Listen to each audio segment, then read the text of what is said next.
Bonjour, bienvenue chez moi pour faire cette fois-ci un petit peu d'électricité.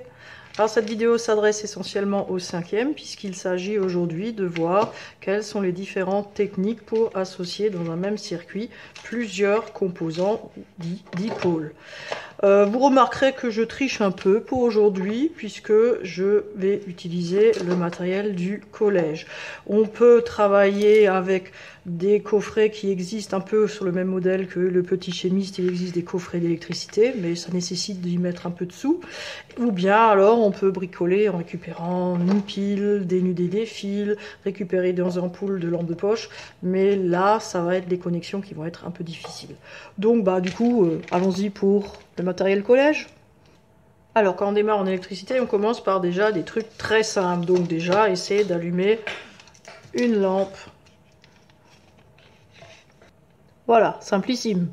Au moins, ça me laisse l'occasion de vérifier l'éclat de ma lampe. Ma deuxième lampe, c'est un autre modèle. On peut bien sûr connecter, ou c'est mieux, autre chose qu'une lampe.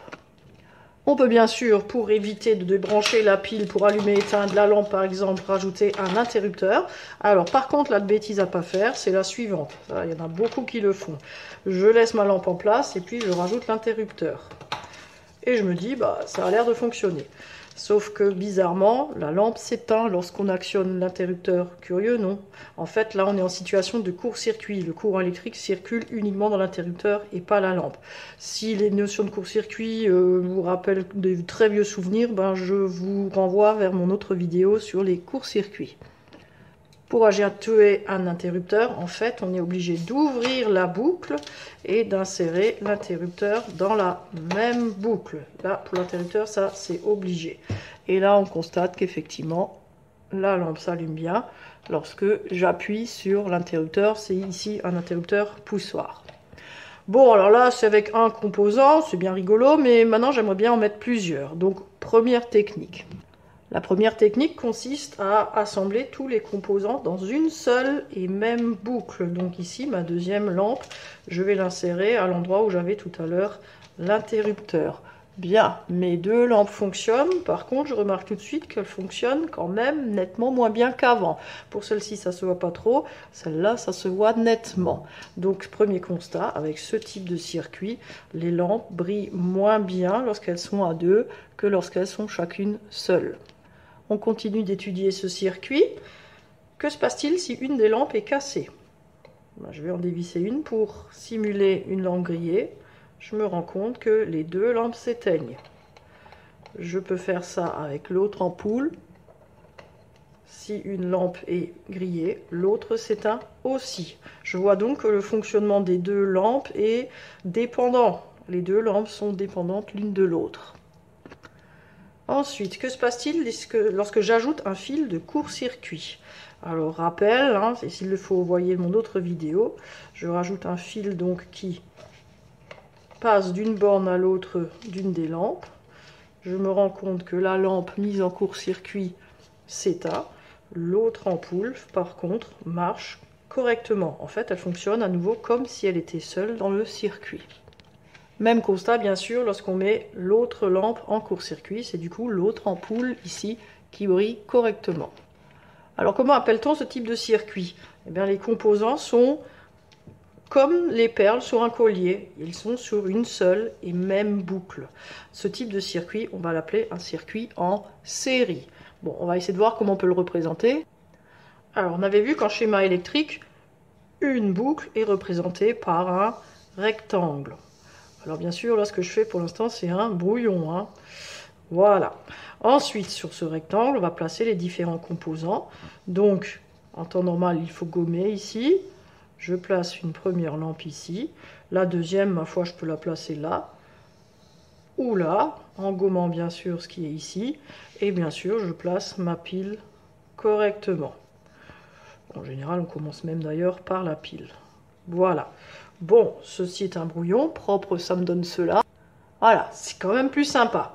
Alors le schéma nous montre pourquoi lorsque une lampe est grillée, l'autre s'éteint aussi. Imaginons que je gomme ici une des lampes, ça fait un trou dans la boucle, le courant ne peut plus circuler. Donc logique que tous les composants qui se trouvent sur sa boucle ne vont plus pouvoir fonctionner. On peut bien sûr mettre en série d'autres composants qu'une lampe. Ici, lampe, moteur, et j'ai rajouté un petit interrupteur. À noter ici que le moteur fonctionne lui aussi beaucoup moins bien que lorsqu'il est seul associé à la pile. La lampe brille un petit peu moins, mais ça se voit pas beaucoup, c'est pas très net. On peut bien sûr mettre plus que 2 dipôles en association en série. Ici, représenter la résistance qui est en fait sur la même plaquette que la DEL représentée ici, puis les 2 lampes. A noter qu'ici, les 2 lampes ne fonctionnent pas. Et sont-elles cassées? On va vérifier ça. Dévissons-en une. Eh bien non, on se rend compte que si les lampes étaient cassées, grillées, eh ben la DEL ne pourrait pas briller. Ce n'est pas le cas, donc ces lampes sont en parfait état de marche. Simplement, c'est la même histoire. On est en circuit en série. Les lampes fonctionnent moins bien que si elles étaient seules branchées à la pile. Ici, elles ne fonctionnent plus du tout. Alors, avantage de ce type de circuit, c'est que c'est le circuit, ma foi, le plus simple, qui utilise le moins de câbles, une seule boucle, et on associe tout ça les uns après les autres. Inconvénient de ce circuit-là, vous l'avez compris, c'est que les différents dipôles du circuit sont dépendants les uns des autres, et leur fonctionnement va dépendre du fonctionnement des autres dipôles. Imaginez ça dans une guirlande de Noël. Pour le sapin de Noël, qu'est-ce qui se passe si une des lampes est grillée? Toute votre guirlande de Noël s'éteint. C'est quand même ballot, non? Ah, vous allez sûrement me dire, oui, mais moi, ma guirlande de Noël, lorsqu'une des lampes est grillée, les autres restent allumées. Bon, clairement, ça veut dire quoi? Ça veut dire que dans cette guirlande-là, les lampes ne sont pas associées en série. Je vous avais donné un autre problème à résoudre, les phares de la voiture.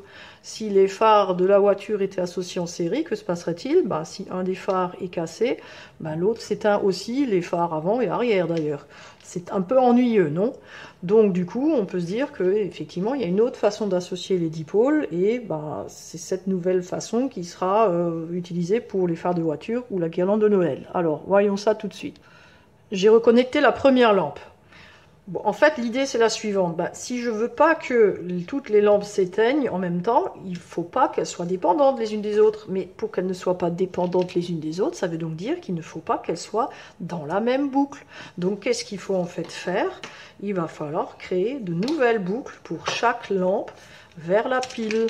Alors, une des possibilités. Voilà. J'ai donc 2 boucles différentes et je vois clairement que les 2 lampes brillent correctement. On peut aussi se simplifier la vie en assemblant non pas sur la pile, mais la deuxième ampoule sur la première. Ça revient exactement au même. Voilà. Alors comment fonctionne ce circuit? Déjà, première chose, on l'a déjà dit à l'instant, les lampes, elles, brillent correctement et brillent visiblement autant que lorsqu'elles sont seules sur la pile.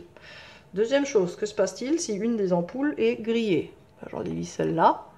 Qu'est-ce que je vois? Je vois clairement que l'autre ampoule brille toujours comme avant. Elle n'est pas du tout impactée. Et évidemment, si je fais l'inverse, on fait le même constat. Donc déjà, on se rend compte que le fonctionnement est indépendant. Une lampe fonctionne indépendamment de l'autre. C'est déjà un bon point. Alors maintenant, que se passe-t-il lorsque je rajoute un fil de court-circuit à une des ampoules? Alors là, ça se corse, toutes les lampes s'éteignent. En fait, qu'est-ce qui se passe? C'est que le courant, lui, va prendre le chemin le plus facile et donc ne passer que par du câble de connexion et plus du tout par les ampoules. Là, clairement, c'est la pile qui est en court-circuit, donc situation dangereuse à éviter. Voilà, j'ai tâché de placer joliment mes composants, histoire de représenter maintenant le circuit. Alors, qu'est-ce que je vois? En fait, maintenant, j'ai une boucle et j'en ai une deuxième. On avait vu que chaque boucle était représentée par un rectangle. Alors là, à nouveau, je fais mon petit brouillon. Voilà. Je fais un deuxième rectangle. Oui, mais est-ce que je le sépare de l'autre? Non, je vois bien que les 2 rectangles sont connectés entre eux. Donc je vais dessiner les 2 rectangles liés l'un à l'autre. Je place maintenant mes composants. Alors ce coup-ci, je vais commencer par la pile, c'est plus malin. Donc il faudra évidemment gommer. Voilà. On rajoute, alors on va commencer par celle-là, c'est le plus simple. On voit bien qu'elle est sur cette boucle-là. Maintenant, celle-là, c'est celle qui pose un peu problème par moment. En fait, elle est entre... Où est-elle? En fait, elle est entre les 2 intersections. Or, où sont les intersections sur mon dessin? Elles sont là. Donc, cette lampe appartient à la fois à cette boucle-là et, entre guillemets, à la deuxième. Donc, mon ampoule se situe là. Bon, alors ça c'est mon premier jet, dessiné dans les règles de l'art, avec règles et tout. Voilà ce que ça nous donne. Alors, on va rajouter un peu de vocabulaire. En fait, ce que j'ai appelé avant des intersections, ça a un nom.